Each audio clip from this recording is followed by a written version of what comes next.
गुरुर्ब्रह्मा गुरुर्विष्णु गुरुर्देवो महेश्वरा गुरुर्साक्षात् परब्रह्मा तस्मै श्री गुरुवे नमः। श्री आद गुरुवे नमः। जुगाद गुरुवे नमः। सद्गुरुवे नमः। श्री गुरुदेवे नमः। ओम श्री गुरुवे नमः। Good morning friends. आज हम आपके साथ एक शॉर्ट स्टोरी शेयर करने जा रहे हैं। इसका नाम है मिनी। ये एक काल्पनिक स्टोरी है। इसका किसी व्यक्ति विशेष के साथ कोई संबंध नहीं है। हमें कहानी शुरू करने की आज्ञा दीजिए। एक शहर था और उस शहर में एक मध्यवर्गीय परिवार होता है और उस परिवार में जो एक ब्रेड अर्निंग मेंबर होता है उसका नाम होता है शेखर बाबू। शेखर बाबू जो होते हैं उनकी दो बेटियां होती हैं, चिन्नी और गिन्नी। और एक मिडिल क्लास लाइफ जो है वो जी रहे होते हैं। और उसमें क्या होता है कि उधर से जो है नवरात्रे जो हैं, सॉरी नवरात्रि नहीं, गुप्त नवरात्रि आते हैं जी। तो नवरात्रों का टाइम होता है तो उनकी वाइफ बोलती है कि आप ऐसे करिए कि भी आप कुछ कन्या पूजन के लिए बाजार जाइए और कुछ सामान ले आए। तो शेखर बाबू जो होते हैं वो कहते हैं ठीक है। वो अपनी बेटी मिन्नी की उंगली पकड़ते हैं और उसे मार्केट में ले जाते हैं। मिन्नी मार्केट में जो है अपने पापा के साथ पहली बार जा रही होती है। तो वो कहती है पापा ये जो है ये हम कहाँ जा रहे हैं। बोलता है बेटा हम मार्केट में जा रहे हैं। कहते हैं मार्केट का मतलब क्या होता है। कहते हैं मार्केट का मतलब होता है बाजार। कहते हैं बाजार का मतलब, कहते हैं बाजार में हर चीज़ बिकाऊ होती है। तो मिनी जो है अपने पापा की हर बात को बड़े ध्यान से समझती है, क्योंकि ये पापा जो होता है ये हर बेटी का सबसे बड़ा हीरो उसका पापा ही होता है। तो मिनी जो ऐसी उसने अपने पापा की उंगली पकड़ी हुई थी, ऐसी उंगली पकड़ी कि मेरे पापा जो हैं वही मेरी बेस्ट गाइडिंग फोर्स हैं। और पापा भी मिनी को बड़े प्यार से गाइड कर रहे थे। रास्ते में मिनी को जो भी अच्छा लगता है पापा उसको लेकर देते हैं। कहते पापा आपने बोला बाजार क्या होता है। कहते बेटा बाजार में हर चीज़ बाजारू होती है, बिकने लायक होती है। तो बाप बेटा जो है, बाप बेटी दोनों मार्केट में जाते हैं। वहाँ पे मिनी को जो अच्छी अच्छी जो फ्रॉक्स अच्छी लगती हैं वो उसके पापा उसको लेके देते हैं। उसके बाद आगे उसको टॉयस होते हैं वो लेके देते हैं। तो वो मिनी अपने पापा को बार बार बोलती है थैंक यू पापा, मेरे पापा दुनिया के बेस्ट पापा हैं। तो आगे थोड़ा सा चलते हैं, जाते हैं तो वहाँ पे एक एस्ट्रोलॉजर होता है। तो कहते पापा मैंने अपना जो है जो मैंने अपने बारे में जानना है। तो वो मॉडर्न एस्ट्रोलॉजर होता है। तो कहते जो शेखर और उनकी बेटी मिनी उसके पास जाते हैं। तो जो वो होता है एस्ट्रोलॉजर, वो कहता है देखो ये मैं सामने एलईडी लगाई हुई है, आने वाले 21-22 साल में आपकी बेटी जो भी बनेगी ये आपको स्क्रीन में दिखाई देगा। सिर्फ अपने हैंड प्रिंट्स जो हैं इसने वहाँ पे लगाने हैं। जब वो हैंड प्रिंट्स लगाती है उसके बाद शेखर जी और मिनी जो है वो बड़े खुश होते हैं। उनकी बेटी एक बहुत बड़ी ऑर्थोपेडिशियन बनती है, बहुत बड़ी डॉक्टर बनती है हड्डियों की। और कितने लोगों की वो सेवा कर रही होती है। कितने बूढ़े लोग जो होते हैं जिनकी जो चल फिर नहीं सकते उनकी वो सेवा कर रही होती है। कईयों के वो फ्री ऑपरेशंस कर रही होती है। हर एक बंदा यही बोलता है जो शेखर बाबू जो हैं उनकी बेटी ने तो कमाल कर दिया। तो यहाँ तक होता है कि शेखर बाबू जी की अपनी भी जो है टांगे रुक गई होती हैं, उसका भी ऑपरेशन उसकी वो प्यारी बेटी मिनी बेटी करती है। तो यहाँ पे जो वो एस्ट्रोलॉजर हैं उसको वो एक ठीक ठाक फीस दे के बाप और बेटी जो है वो बाज़ार में थोड़ा आगे चल पड़ते हैं। पहले वहाँ पे तरह तरह के वो टॉयज़ खरीदते हैं, टायर तरह तरह की, क्योंकि नेक्स्ट डे जो था कन्या भोजन था और उन्होंने कुछ सामान खरीदा। और उसके बाद आगे चलते हैं तो आगे जाके वो देखती हैं, पापा ये क्या है। वहाँ पे एक दुकान पे एक पुलिस वाला लगा आता है। कहते ये क्या, कहते बेटा ये बिकाऊ है, पुलिस वाला जो है ये बिकाऊ है। कहती पापा पुलिस वाला भी बिकाऊ हुआ। कहते हैं हाँ बेटा पुलिस वाला भी बिकाऊ है। उसके बाद थोड़ा और आगे जाते हैं तो वहाँ पे एक पब्लिक स्कूल जो है वो लगा होता है बिकने के लिए। कहते हैं ये क्या है, कहते हैं बेटा एजुकेशन फ्री नहीं है, अब एजुकेशन जो है ये भी बिकाऊ है, जो पैसे वाला है वो एजुकेशन को खरीद सकता है। और आगे जाते हैं, आगे एक छोटा सा एक हॉस्पिटल होता है। कहते ये, कहते बेटा ये भी बिकाऊ है, जिसके पास पैसा है वो गुड हेल्थ जो है वो ले सकता है।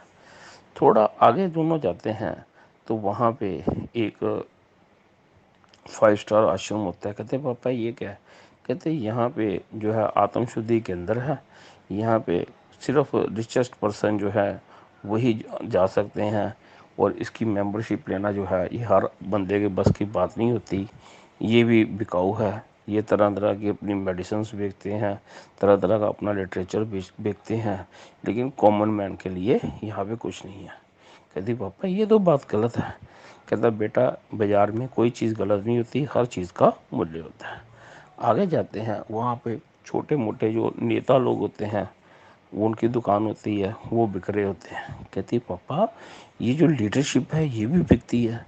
तो यहाँ पे शेखर जी लंबी सांस लेते हैं, कहते हैं हाँ बेटा ये ऐसा होता ही है, ये भी जो है ये बिकाऊ है। तो वो चुप हो जाती है, बच्ची थोड़ी मायूस भी होती है। और आगे जाते हैं, आगे जो जो तरह तरह आगे क्या आता है, एक दूल्हे होते हैं उनकी दुकान होती है। कहते पापा ये क्या, कहते ये जो है दूल्हे हैं ये भी बिकाऊ हैं। एक दूल्हा जो है वो कहते हैं ये दूल्हा जो है ये इंजीनियर है, इसका मूल्य जो है वो 30 लाख है। और ये दूसरा दूल्हा जो है इसके पास सरकारी जॉब है, इसका मूल्य 40 लाख है। एक और दूल्हा है उसका मूल्य जो है वो 50 लाख है, वो एक आईएएस ऑफिसर है। और पांचवा दूल्हा जो है उसका मूल्य जो है वो 45 लाख है, वो आईपीएस ऑफिसर है। तो कहती पापा दूल्हा दूल्हे जो हैं इतने महंगे बिकते हैं। कहते हाँ बेटा ये ऐसा ही है, दूल्हे जो हैं वो बहुत महंगे बिकते हैं। और कहती पापा इनके जो माँ बाप हैं उनको शर्म नहीं आती। कहता नहीं बेटा ये जो दूल्हे हैं इनके माँ बाप अक्सर बेशर्म होते हैं, वो बेशर्मी से दहेज मांगते हैं। तो ये जब बाज़ार है, जब बाज़ार में दूल्हे बैठे हैं तो इनका मूल्य तो होगा। तो यहाँ पे मिन्नी जो है वो मायूस हो जाती है। कहते पापा, कहते हाँ, कहते पापा, कहते हाँ हाँ, कहते पापा आप मुझे यहाँ पे सारे बाज़ार में सारा कुछ दिखा दिया। कहते हाँ मेरी एक बात मानोगे। कहते हाँ। कहते पापा मुझे मम्मी पापा की दुकान पे भी लेके जाओ। यहाँ पे शेखर जो है वो बोलते हैं कि बेटा माँ बाप जो होते हैं वो नहीं बिकाऊ होते, बेटा तो ये कैसी बातें कर रही हैं। यहाँ पे मिन्नी जो है ज़ोर ज़ोर से रोने लग पड़ती है। मायूस मिन्नी जो है वो बहुत ज़्यादा रोती है। तो शेखर जो है वो बोलता है बेटा आप ऐसे क्यों जिद कर रही हो, हम आपके मम्मी पापा तो हैं ना। तो यहाँ पे मिन्नी जो है कहती नहीं, आप मेरे गंदे मम्मी पापा हो, मुझे मेरे अच्छे मम्मी पापा चाहिए। कहता क्यों, कहता वो चाहिए जो मुझे पैदा होने से पहले ना मारे, जो मुझे पाल पोस के बड़ा करे, जिनकी कि मैं आंखों का तारा बनूं। और ऐसा कहते मिनी जो है शेखर जी का हाथ छोड़ती है और भीड़ में कहीं गायब हो जाती है। शेखर जी जोर जोर से चलाते हैं मिनी बेटा मिनी बेटा मिनी बेटा। और जब वो शेखर जी चला रहे होते हैं तभी उनकी पत्नी जो है उन्हें हिलाती है कि तुम सपने में क्या बोल रहे हो। तो यहाँ पे होता ये है कि शेखर की 2 बेटियां थी हैं, चिन्नी और गिन्नी। तीसरा बेबी जो है उनका होने वाला होता है, जिसका भी वो एक वैसे काल्पनिक नाम मिनी रखते हैं। लेकिन क्या होता है, जब वो टेस्ट करवाते हैं तो उन्हें पता लगता है कि उनकी तीसरी संतान भी बेटी है।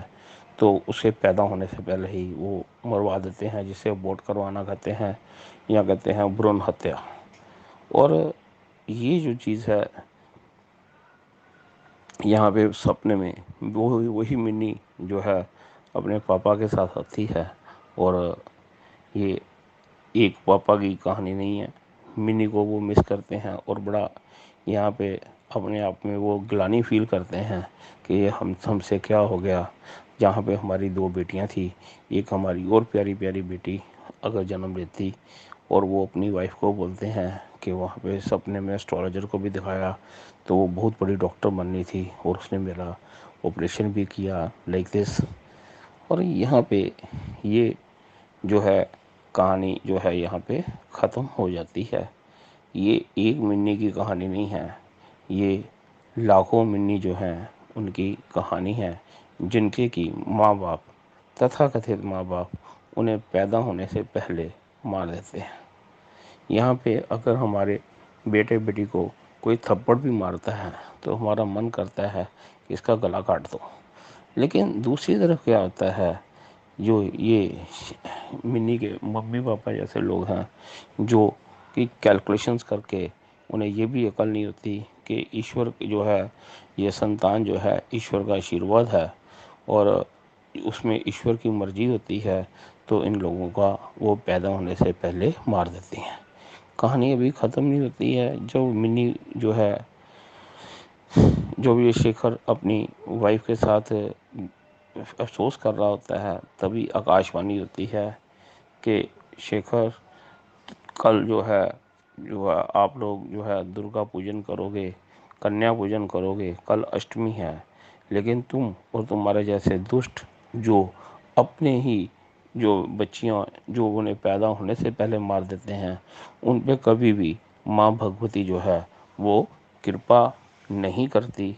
और वो परिवार जो है बहुत भाग्यशाली होता है जिस परिवार में बेटी का जन्म होता है। हर एक बेटी जो है उस माँ भगवती का ही स्वरूप है। और इसका तुम्हें प्रायश्चित नहीं करना पड़ेगा, इसका तुम्हें दंड मिलेगा। और ये जो स्टोरी जो है, ये एक मिनी की नहीं, ये लाखों करोड़ों मिनियों की ये स्टोरी है।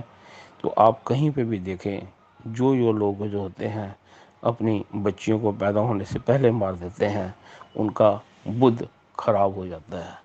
तो यहाँ पे बुद्ध के बारे में भी हम थोड़ी सी बात कर लेते हैं। जो भी आपका मटेरियलिस्टिक वर्ल्ड में जो भी आपका सक्सेस है, जितने भी तरह के बिजनेस होते हैं, उनका कारक ग्रह जो है वो बुद्ध है। ये लाल किताब में भी बताया गया है, वैदिक एस्ट्रोलॉजी में भी इसे बताया गया है कि बुद्ध जो है वो बिजनेस का कारक होता है। जितना भी हमारा मटेरियलिस्टिक वर्ल्ड है उसका कारक जो है ग्रह जो है वो बुद्ध है।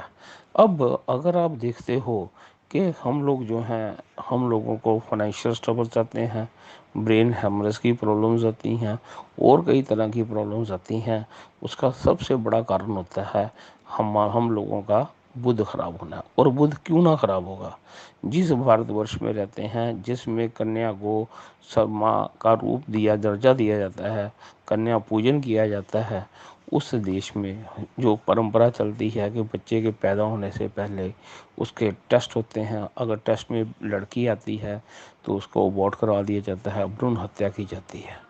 कहने वाले तो ये बोलते हैं जैसे एक जिंदा व्यक्ति को जब हम लोग तसीहे दे के मारते हैं तो वो वाली जो है दर्द जो होती है उस बेबी को होती है।